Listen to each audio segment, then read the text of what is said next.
thank you for clicking on this video. My name is Ray. Today I'm going to be talking about one of the 6 top Bay Area thrash bands, Forbidden. One of my favorite bands. Awesome, wicked band. Quick history on it. I saw this ad and then I was like, oh, that looks neat. And then, of course, it wasn't until probably like '89 when I heard off The Ultimate Revenge. The Ultimate Revenge Part 2, where Forbidden was on there. Live performance video from Forbidden. So I thought that was really cool and neat. So I did hear a little bit, didn't think much of it, didn't get it, and the first one I got was Twisted in the Form, which was an awesome album. That was one of the best ones.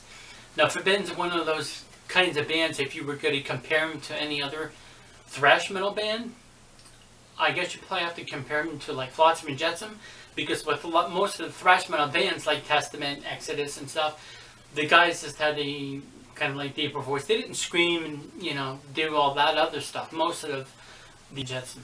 So Russ Anderson, Forbidden, Eric A.K., the Flotsam and Jetsam did do that. So that was kind of cool, and you could kind of tell that there was a Judas Priest or some kind of influence like that in there. So Forbidden Evil came out in 1988, and it's an awesome album. Contains the song Chalice of Blood, Thrice of Glass, Feel No Pain, March in the Fire, and one of my favorite songs off it is Thrice of Glass. That's just an awesome, epic song. Not sure if they were one of those predict the future type of songs, or they were just talking about some kind of futuristic thing, like sci-fi thing, or what the heck ever. But the whole concept is kind of neat. I haven't really, I'm gonna have to look that up, because I know they're trying to do things with vision and to improve people's vision like they do with hearing aids and stuff like that. Of course there's glasses too, but I'm talking about a full replacement kind of thing. I have no idea. So if so, they actually then did predict the future in that way, in that sense.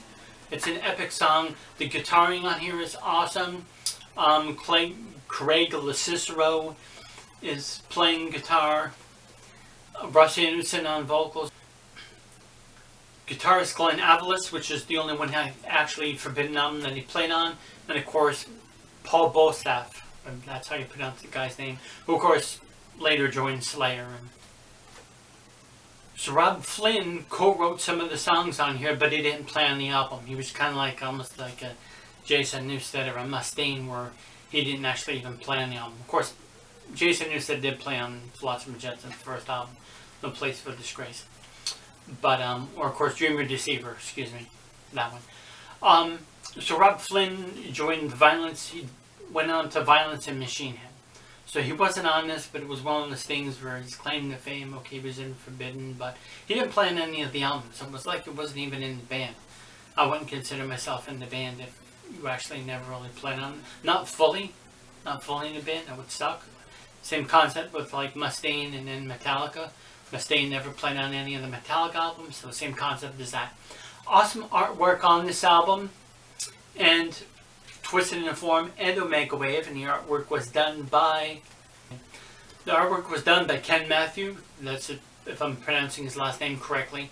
He also did the album cover work for bands such as Autopsy, X-Hoarder, and Heathen.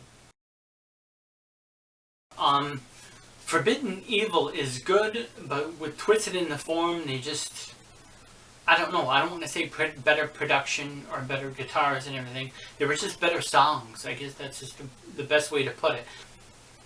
Russ Anderson does some wicked screams on the album, and it's just awesome. Like towards the ending of Infinite and Out of Body, Out of Mind. This part of Out of Body, Out of Mind is one of my favorite ones.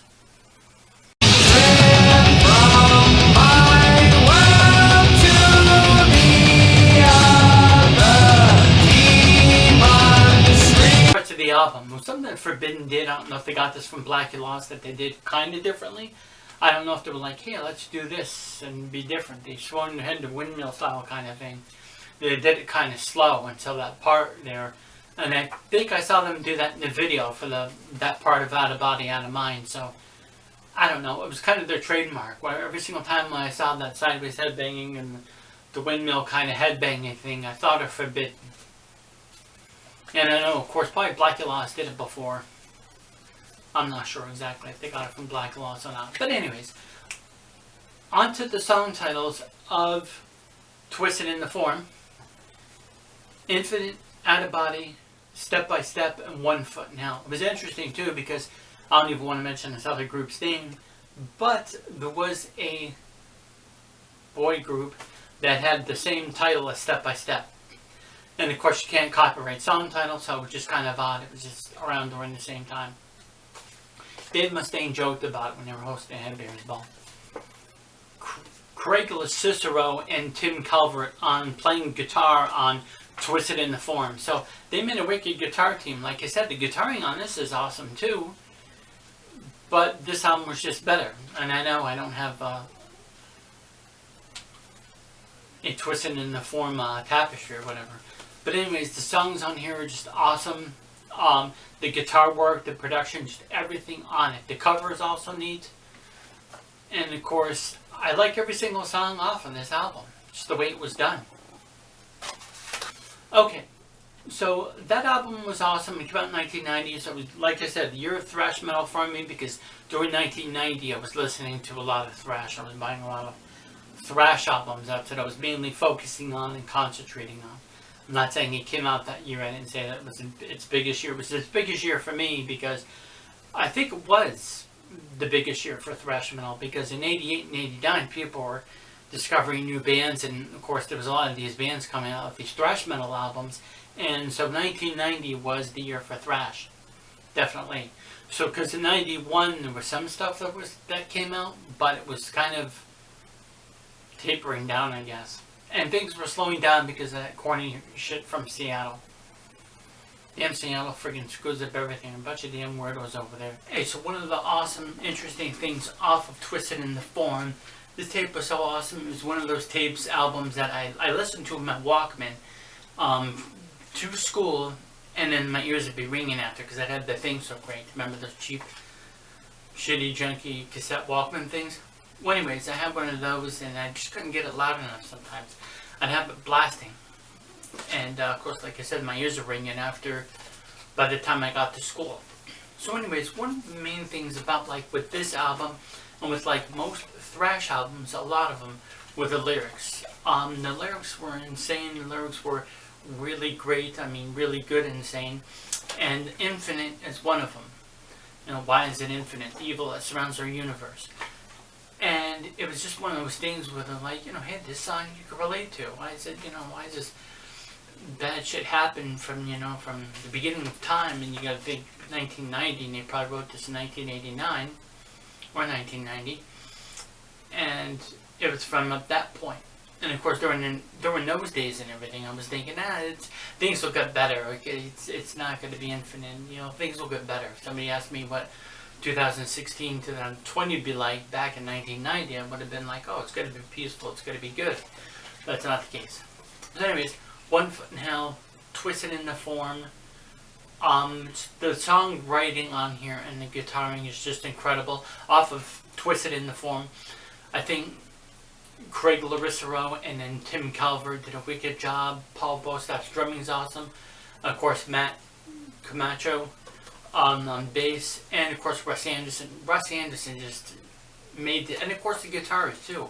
But it was just something special about Russ Anderson singing and everything that just made these two albums the best thrash metal albums of that time, of that era. I was going to say the 80s, but these came out in 1990. That one did. So 1990 once again was the year for thrash, I think, because there were just so many awesome, wicked albums coming out then. And I think and I just think that Twisted in the Form is a thrash metal masterpiece. One of the best albums ever recorded. I'll make this quick. Distortion in Green wasn't wild about. The drums were slower. Russ Anderson didn't do his screams. There was a couple songs of like, okay, well, this kind of passes an okay song. For those two albums, quick review, not that great. I just didn't love them. I know some people write on the YouTube comments that they love those. I don't know why people love other great bands like this, other 90s albums. And when they tuned it down, they turned it down, they slowed down. A bunch of horseshit. It sucked. Fast forward to 2010, a good like 11 years ago, 2010 they came out with Omega Wave. So I think Omega Wave if you are a Forbidden fan and you haven't listened to Forbidden in a long time, I suggest you check out Omega Wave. Forsaking at the Gates is an awesome song. It was the return of Forbidden, so I thought that was awesome. And it was, I guess what was a letdown is that once they came out with Omega Wave and then did the tour and all that other stuff, that was it. They just broke up again. So they broke up again, and of course you look on that Wikipedia little timeline thing there.